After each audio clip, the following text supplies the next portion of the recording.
Welcome to the studio. The Minion and I are wishing you a happy Valentine's week. I'm actually going to take you on a virtual biodiversity walk, and we're going to talk about the nature journaling that you're going to do this week. In fact, you'll be turning in your nature journaling part 1. So join me as we take a walk outside. I hope you enjoy it. Oh, that's perfect. All right, so I think you could even do this with me. I'm going to take you on a virtual walk. You see, I have my jacket on because this is what you're going to be doing. So I have my color pencils. You can see I have a lot of them. So I have my color pencils ready. I have a regular pencil ready. I put into my pocket, I have an eraser and I have a sharpener just in case, you know, I need those. In fact, I'll just put them in this box. And then I'm bringing my phone too, because it'll help me take pictures of some of the things that I'm seeing, and if I need to, and I want to take pictures and draw them later.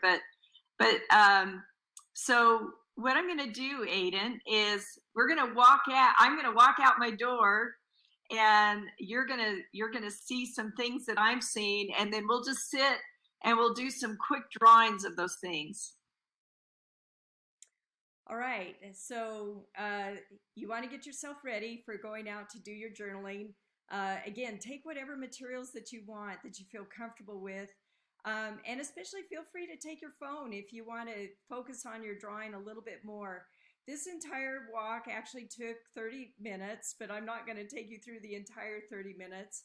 But again, feel free, you can use your brain books. Those of you that have sketchbooks, if you want a little bit more space for doing your drawing. You also have these really cool journals that you have just gotten. And these are really terrific for doing this type of journaling. That's the whole idea behind it. So let's look a little bit further where you can see what it looks like once you go out and you get into doing the actual journaling.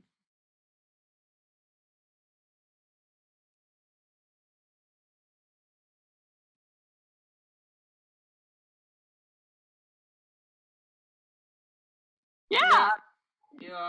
You get to see my world a little bit more. And so here's the first place we're going to stop. Is that it's kind of hard to see in the wintertime, but this is actually chilchin. This is a sumac bush, and this is what it looks like in the wintertime. And it sits right next to a big rock, so you can kind of see that rock. So I'm going to set my computer where you can see it, and let's see if I put it there, and if I turn it that way a little bit, and then I'm going to step out of the camera, and I want you to do just a quick drawing of this sumac bush, the chilchin, and can you see, and I think you can see the rock too, and just do a quick drawing in your book on this page. You know, so we'll just do it right here on the page. We'll just take a few minutes. I'm going to sit on the ground here. And this is what it's like when you go out on a walk and you just do quick drawings of things that you see when you're out on the walk. So I'll just do a little bit of the rock. And you can do the same thing. And again, like I said, this is really fast. You don't have to worry about, I'm going to move that down a little bit. You don't have to worry about it being fancy. But the idea is that you can do these sketches really fast. Oh, I can hear you're already working on it. That's good. We've got one that goes down this way.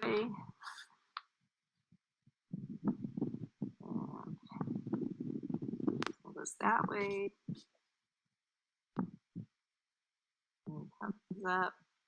Another one comes out and kind of crosses over. One comes up, back down. I should have tied my hair up. Yeah, my hair is going crazy.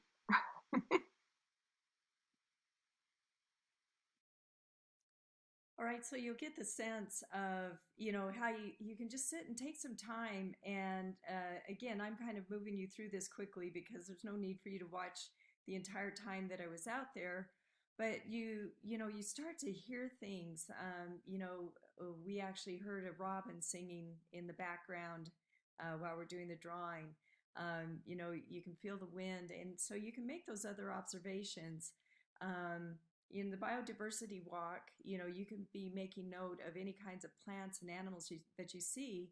And then when you do your nature journaling, you're going to really focus in on the plants. So for example, you know, the first drawing was of the three-leaf sumac, again, chilchin, that we can make the wonderful chilchin that we eat, you know, from the berries. It's also what the local basket makers use to weave their baskets. So now you can take a look at, you know, what it can start to look like in doing these quick sketches. And again, you can take pictures with your phone if you want to spend a little bit more time, or again, spend some more time, you know, right there doing your drawing rather than going quickly in the way that I was. But you see where I wrote the word chifchin? Because that's what this plant is. And then I also, you know, that was so nice. You made that observation about hearing the birds. And so I wrote that down. All right. And so there's other things that, again, during the winter, we might not notice animals quite as much, but there are other ways that you can see signs of animals. And this one will kind of make you laugh. That here's one way that you can see an observation of animals in your environment.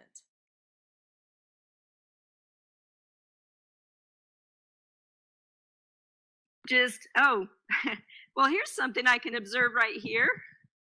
That, you know, because during this time of year, it's kind of hard to see evidence of animals. But I know this will sound funny, but this is actually evidence of an animal because we have deer that come through our yards, and the deer, you know, will leave their droppings behind, and that's the evidence that an animal has been through this area during the winter, because we have deer that travel through our yard all the time. All right, so I know that's a little bit crazy as far as doing that, but that's part of what you do when you're observing and doing nature journaling is you're looking for all kinds of evidence of what's happening, and that's evidence. You know, the nicer name for those droppings is they'll call it scat, but you can find animal scat that will give you evidence of animals that have moved through the area. All right. And so again, just as you're going on your walk, and again, this is more for the biodiversity walk. When you do your nature journaling, you are actually going to set up a 10 by 10 area, and I'm going to show you that a little bit later in this broadcast of what that 10 by 10 area looks like. And then you're going to focus on doing 3 different observations of just that one little ecosystem. Cottonwood tree. So see behind me, that would be a really fun one to draw, is this big old cottonwood tree with all its wonderful bark. That's a good one. Or I can come over here, and this one was supposed to be a dwarf yucca, but it's really happy and really big. And so this is an example. This is a native species, a narrow leaf yucca. Can you see that right there? I see it. Yeah. Yucca. All right. And so, and again, you can be looking for both the name in English, like the narrowleaf yucca, and also its name in Navajo, Tsa'asi sos, Tsa'asi os, sos. Yeah, so, and same thing with the cottonwood tree. You can even look for the scientific name. The cottonwoods we have in our area are called Fremont cottonwoods. So their scientific name is Populus fremonti, but the Navajo name for it is Tis. So that's where when you hear Tis, like in Tis Naspas, the Tis is actually referring to our native cottonwood trees. So I hope you enjoyed this virtual biodiversity walk, and that you've had fun on your own biodiversity walk. And then get out there again, plot that 10 by 10 section that you're going to do your observations for your nature journaling. And as we move forward in this broadcast, we'll go into some details of what that will look like.